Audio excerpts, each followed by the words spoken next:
Hope everyone is well. Thank you for joining our daily Halacha. As Rosh Chodesh Av is approaching in a couple of days, it's now Sunday evening. Rosh Chodesh will be Tuesday evening. So we'll start discussing the halachas of the 9 days. Okay. The halacha states that once the month of Av, when Rosh Chodesh Av hits, then a person should decrease in simcha. Just like when Rosh Chodesh Adar hits, the Gemara says a person should increase simcha.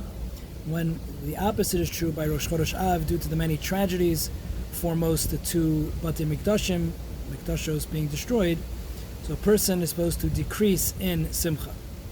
When it comes to, let's say, it's not exactly a decrease in simcha, but because it is such a devastating month for the Jewish people, the Halacha states that if one can push off a court date, he should do so, because the mazel of the Jewish people is weak during this month. It's not a good month for the Jewish people.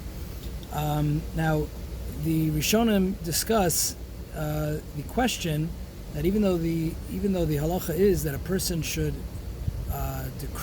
should push off a court date because it's not a good month for the Jews, our mazel is not good in this month.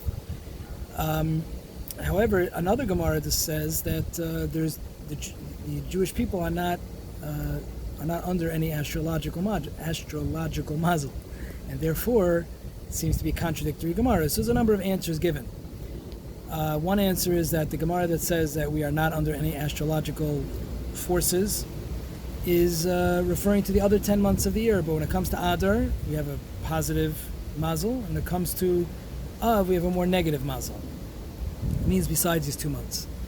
Another answer given to this question is that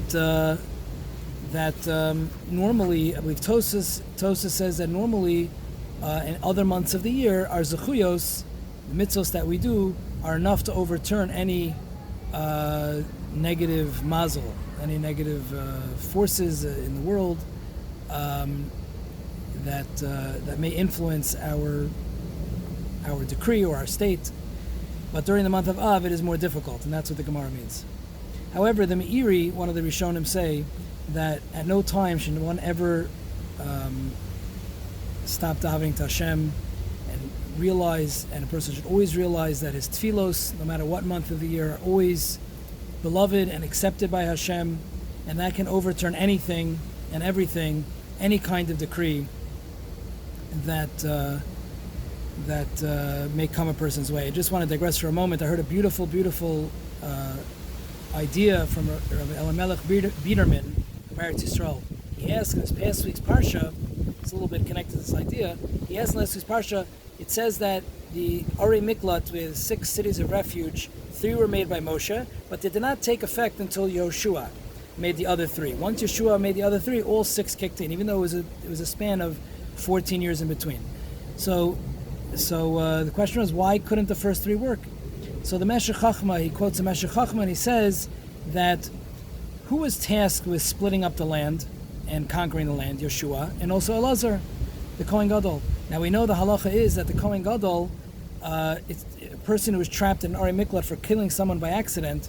He's trapped in the Arei Miklat until the Kohen Gadol dies. Now, if Hashem in the pasuk specifically said that Elazar is going to be the one, along with Yeshua, to conquer and split the land up for 14 years, that means if someone would have killed someone by accident, and in those interim 14 years, and they would have ended up and the Arei Miklat would work, and they would be stuck in Moshe's Arei Miklat until Yeshua made the Arei Miklat. But let's say those first 3 Arei Miklat that Moshe made would work, then what would happen was they would be stuck there for 14 years. They would have no hope. They would have no hope whatsoever, because Hashem promised that Elazar, or said that Elazar is going to be the one to help split up the land, and therefore that means that there would be no hope for this person to ever come out of the Arei Miklat, and that is not a Jewish concept. Therefore, even someone who murdered by accident, he's not necessarily such a high-class individual. He did something pretty terrible. But even someone like him, there's always hope. The Torah's concept, the Torah's hashkafa is there's always hope for someone. And therefore, even though we hear about these ideas, and therefore, just to finish the thought, Hashem said the 6 Arei Miklat cannot take effect the first 3 cannot take effect until all 6 were in effect, because then there was a chance Elazar would die after that 14-year period. But before that, Elazar wouldn't die. He's guaranteed to live, and therefore the guy stuck in the Aram Mikla before that would never be able to get out. Therefore, there's no hope for him. There's no concept like that in Jewish philosophy and Torah Hashkafa. There's no such concept of a person not having hope. So the same thing by here. Even though Av is a difficult month for the Jewish people, there's always hope. We always have to realize we could always have bitachon in Hashem. We should have bitachon in Hashem, and always should daven to Hashem and cry out to Hashem and sincerely ask Hashem to help us, and trust that Hashem will, and Hashem will answer our tefillos. So even though all these things are true, we have to keep that in mind. But with that being said, it does say that a person should avoid, if possible, a court case during the month of Av. Okay.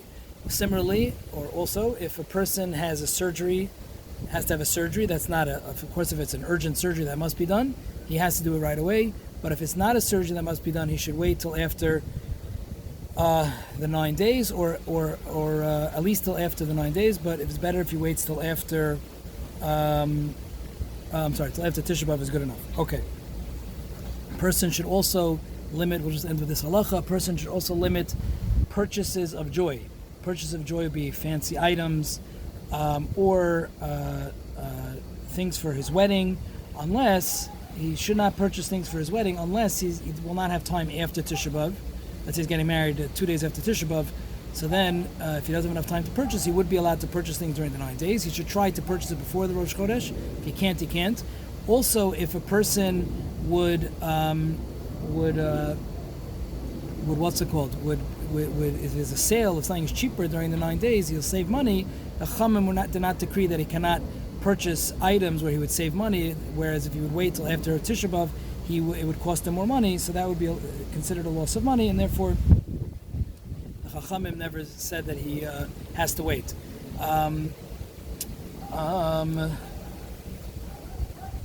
One more. The idea is, I'm sorry, I just had a mental block there. The reason that is true is because technically someone who did not get married yet, did not have children yet, did not fulfill the mitzvah of Puravu, would be technically is allowed to get married during the 9 days. We don't do it because it's not appropriate during the time the Jewish people have suffered, went through so much tragedy, and the rest of the Jewish nation is mourning during these days.